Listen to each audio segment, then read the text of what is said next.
में इसका सामने आना मतलब आर्थिक तौर पर बड़ी उपलब्धि हो सकती है भारत के लिए। 6 कोरोना मरीजों पर सफल परीक्षण किया गया है। जो खबर आ रही है, वैक्सीन के शुरुआती नतीजे सकारात्मक पाए गए हैं। पीजीआई चंडीगढ़ में 6 मरीजों को यह वैक्सीन लगाया गया और सबकी हालत बेहतर हुई।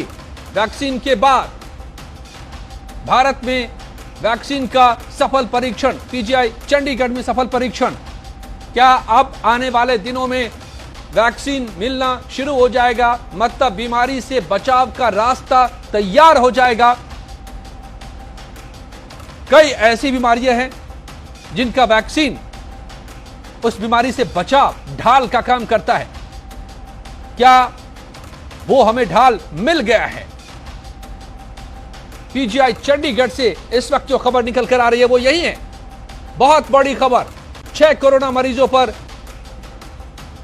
कोरोना के वैक्सीन का सफल परीक्षण किया गया है।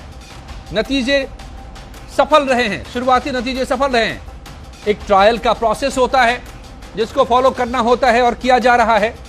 आपको बताएं, 3 दर्जन के करीब दुनिया की बड़ी से बड़ी कंपनियां लगी हुई हैं, सरकारी संस्थान लगे हुए,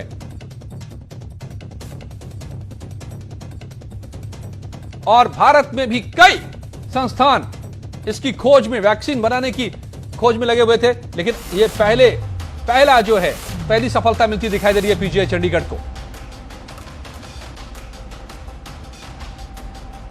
बड़ी खबर इस वक्त की, वैक्सीन का सफल परीक्षण पीजीआई चंडीगढ़ में। आपको बताएं कि पीजीआई देश का बेहतरीन संस्थान है। 3 केंद्र सरकार के बड़े संस्थान हैं मेडिकल से जुड़े हुए, all India institute of medical sciences Delhi, PGI Chandigarh और पीजीआई पौंडीचेरी। और ये 3 संस्थान केंद्र सरकार से फंडेड और संचालित होते हैं और देश के प्रीमियर इंस्टीट्यूट हैं ये, और यहीं से बेहतर खबर निकल कर आ रही है। उमेश शर्मा हमारे संवाददाता चंडीगढ़ से जुड़ गए हैं। उमेश, क्या यह जानकारी निकल कर आ रही है? जी देखिए, बड़ी एक राहत की खबर कहें, बड़ी एक सुकून की खबर कहें कि पीजीआई चंडीगढ़ से निकलकर जो आई है, क्योंकि कुछ दिन पहले जब देश के 3 बड़े अस्पतालों को एमडब्ल्यू वैक्सीन के ट्रायल का जिम्मा सौंपा गया था, एम्स दिल्ली, एम्स भोपाल और पीजीआई चंडीगढ़, तो पीजीआई चंडीगढ़ से जो खबर निकल कर आई वो ये निकल कर आ रही है कि 6 मरीजों पर इसका ट्रायल हुआ और उसके जो परिणाम, यानी कि जो राहत की बात है कि उन मरीजों पर इसका असर देखने को मिल रहा है। हालांकि ये शुरुआती एक तरह से ट्रायल का पहला कहीं आप चरण कह सकते हैं।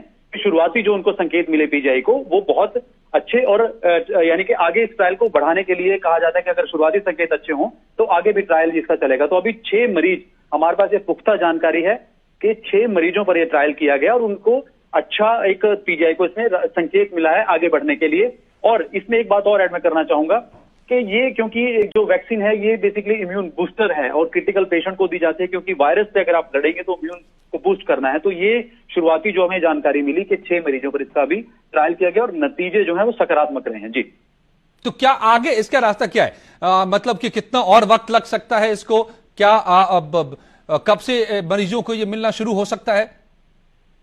जी देखिए, क्योंकि अभी जब ये ट्रायल शुरू हुआ और खासकर क्योंकि पेशेंट की इसमें कंसेंट से ही होती है, अगर पेशेंट कंसेंट देने की हालत में नहीं होता तो उसके अटेंडेंट से ये कंसेंट दी जाती है, यानी कि उनसे ये अनुमति ली जाती है। तो फिलहाल जिन 6 मरीजों को पर ये किया गया है, अब आगे किस तरह से बढ़ा जाएगा, क्योंकि आगे जब पहली संकेत आपको अच्छा मिला तो नेचुरली इस चीज को आगे वो कंसिडर करेंगे। मुझे लगता है कुछ दिनों तक शायद पीजीआई ऑफिशियल ही सरकार की उसकी जानकारी में आकर अगर इसे बड़ी घोषणा भी करना चाहें तो वो कर सकते हैं, लेकिन अभी इसका अभी शुरुआती चरण है। तो आगे पीजीआई मुझे लगता है अभी और इस पर ट्रायल पर काम करेगा और कुछ और मरीजों को देगा, और जैसे जैसे उनको परिणाम मिलते जाएंगे शायद एक डाटा इकट्ठा करके शायद तब वो एक ऑफिशियली इस पर आगे बात करेंगे। एक पूरा प्रोटोकॉल होता है किसी भी वैक्सीन को, पहली बार परीक्षण का पूरा प्रोटोकॉल होता है और उन कई चरणों से गुजरना होता है और उसके बाद ही उसे आमतौर पर इस्तेमाल के लिए बाजार में उपलब्ध कराया जाता है। तो ये देखना होगा कि उस प्रोटोकॉल में कब कहां से निकल कर ये कब तक आ पाता है सामने। लेकिन इस वक्त शुरुआती नतीजे सकारात्मक है और